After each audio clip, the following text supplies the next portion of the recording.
Buenas cabrones, eu sou o Santiago e está começando o primeiro Tio Sam em Espanha.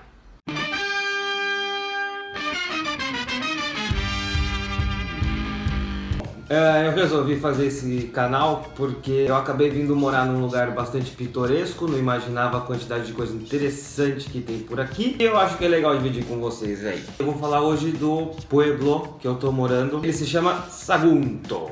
Sagunto, o que acontece? Sagunto fica em Valência, a 25 km da capital, é considerada uma cidade de interior, tem 65 mil habitantes, num território de 132 quilômetros quadrados, então é uma cidade pequenininha, mas tem bastante coisa interessante aqui. E na verdade a gente pode dividir a cidade em duas partes, Sagunto Pueblo e tem a parte de Sagunto Puerto, que inclusive o Porto de Sagunto é um dos portos mais importantes aqui da Espanha e também de todo o mar Mediterrâneo. Aqui em Sagunto também tem um rio chamado Rio Palância.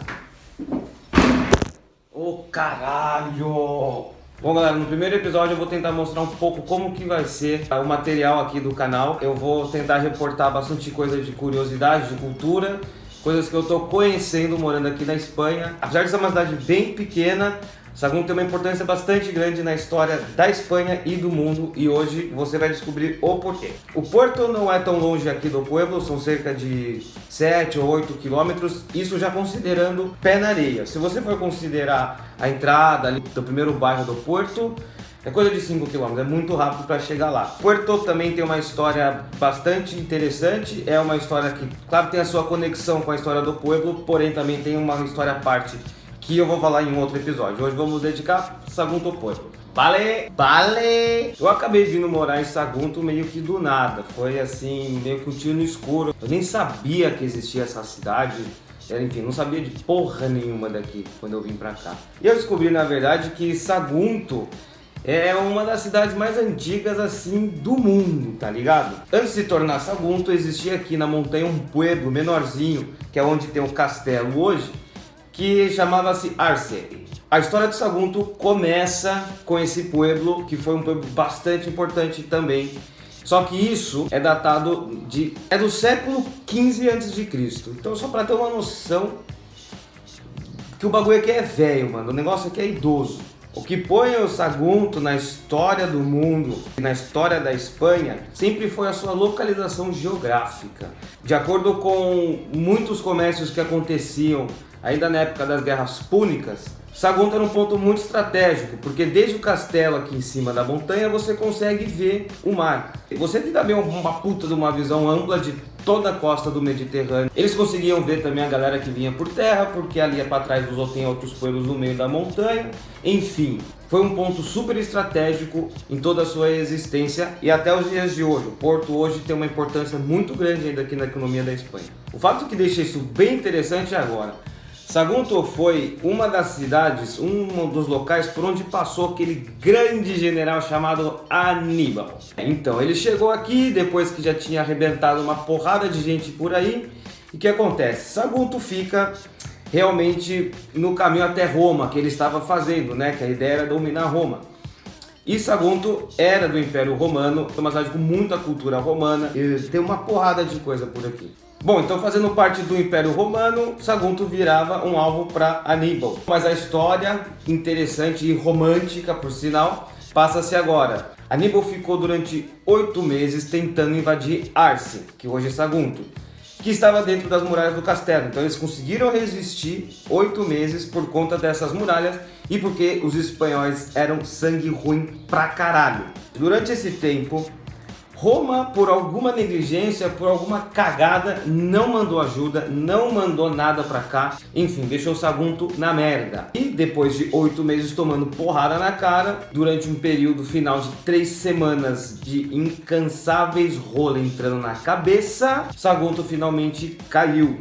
Mas os saguntinos jamais iriam se render. Eles tinham isso na cabeça como uma questão de honra. Eles negaram a se render e simplesmente botaram fogo na porra da cidade e fizeram uma puta de uma fogueira enorme e começou a todo mundo se jogar que nem louco lá. Porque, claro, não queriam ser escravos, não queriam que suas mulheres, seus filhos fossem escravos e muito menos que o filho da puta do Aníbal conseguisse tomar a vantagem que ele queria tomar roubando, arrebentando toda a cidade. Porém, ele tomou a cidade, segue o jogo, depois a história vai contar para onde que ele foi, até onde que ele chegou, o dia que ele morreu, depois você pesquisa. E depois de uma porrada de ano de treta entre o Império Romano e o Império Cartago, Roma retoma, funda, aí sim, realmente como Sagunto. Vale! Bom, tem muita história ainda depois disso, até os dias de hoje, mas a parte interessante, pelo menos que eu achei, foi essa. Inclusive eu fiz um vídeo nas ruínas do castelo que ainda estão aqui, que eu vou colocar aí no final do episódio. Então assiste essa porra até o final, cacete. Bom, Sagunto é uma cidade pequena, como eu já falei, porém aqui tem bastante coisa, tem bastante infraestrutura. A começar pela estação do trem. Aqui a companhia de trem chama-se Renfe. A única estação que tem aqui, você consegue pegar um trem que vai até Valência, por exemplo, ou então você pega por outro caminho e vai até Barcelona. Aqui a cidade tem a sua própria sede da Polícia Federal. Você não tem que ficar se locomovendo até Valência, a menos que você queira, que lá as coisas são mais rápidas, foi o que eu fiz também. Mas dá pra você seguir e tocar o barco por aqui mesmo. O pessoal aqui reclama bastante do ônibus, mas é porque nunca foram pra São Paulo. A cada intervalo básico de 20 minutos tem um ônibus passando, o pessoal continua reclamando porque eles não têm paciência para esperar nenhum minuto. O pessoal é bastante pontual, pelo menos isso é ponto positivo. Mas também tem a questão de que os horários aqui são bem diferentes e uma coisa ruim pra cacete, a última viagem do ônibus sai às 9 da noite. 9 horas da noite é o último busão. Com relação aos horários, o que é o curioso aqui? Eles fazem a tal da siesta, fazem mesmo, fazem com força, fazem pra caralho. Os caras pegam bem pra cacete e dormir, eu nunca vi. Adoram dar aquela sonequinha de tarde. Agora mesmo eu tô gravando o vídeo aqui, tá tendo a tal da siesta, né? Que entre as 2 e as 5 da tarde não faz nada, cara. Vai pra casa dormir, bicho. E do lado da minha casa fica o juizado, tem bastante polícia aqui o dia inteiro. Polícia Federal também. Mas cadê a polícia? Tá dormindo depois do rango, cara. Basicamente as coisas aqui abrem às 9 ou às 10 da manhã e vão até às 2 da tarde. Porque daí é a hora de comer. 5 horas da tarde, voltam as coisas a funcionar. E vão até às 8 ou 9 horas da noite. Isso porque o busão, por exemplo, para de funcionar às 9. Somente alguns estabelecimentos específicos, por exemplo, de imigrantes indianos, paquistaneses e chineses, ficam abertos até um pouco mais tarde para você poder comprar aquilo que você esqueceu. E você está acostumado a comprar qualquer coisa até meia-noite, mas aqui não, amiguinho. Aqui não rola, aqui não tem jeito. Credo, que bosta, gente. Existe um centro comercial que é onde fica o shopping. Aqui eles não tem shopping, né, bicho? É sempre uma galeria de lojas, a céu aberto. Inclusive a Luara tá lá agora. Nesse local a gente tem redes como Burger King, McDonald's, o Carrefour. Tem um Carrefour aqui que é bastante bom. Então você não tem uma necessidade de ir até a capital, a menos que você queira. Lá tem muito mais coisa, tem muito mais loja. Loja. Tem mais uma porrada de mercado, 2 ou 3 redes, se eu não me engano. Aqui tem loja de tudo, inclusive loja de maconha. Mentira, vocês sabem que os caras não vão ficar vendendo baseado assim na loja. Até mesmo porque não precisa vender na loja, né? Aqui tem bastante boteco também. O pessoal gosta de tomar uma, dar uma carcada logo cedo, 9, 10 da manhã.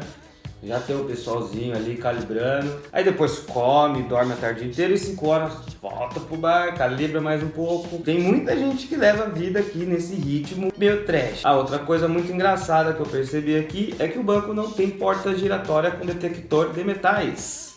Não tem, não tem. Espero que vocês tenham gostado disto que eu estou fazendo aqui, pagando esse mico. E se você gostou de verdade, não escreve.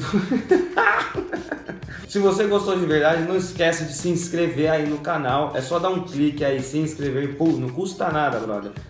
Clica aí. Compartilha com o amiguinho no Facebook. Comenta com a galera. Tiver no lugar, põe no celular aí pro pessoal ver, fala, ó lá, meu amigo lá e pá. Tem um espaço embaixo também para você fazer o comentário, se você achou que tá da hora, se você achou que tá bacana, comenta pra mim. Se você achou que tá uma bosta, comenta também. O espaço tá aí pra isso. Agora vai rolar o clipe do castelo que eu comentei, ficou bacana. Obrigado a galera que tá assistindo, que teve paciência para ouvir as bulhufas que eu estou falando. E um abraço a todo mundo. Hasta luego, venga, vale? Que merda.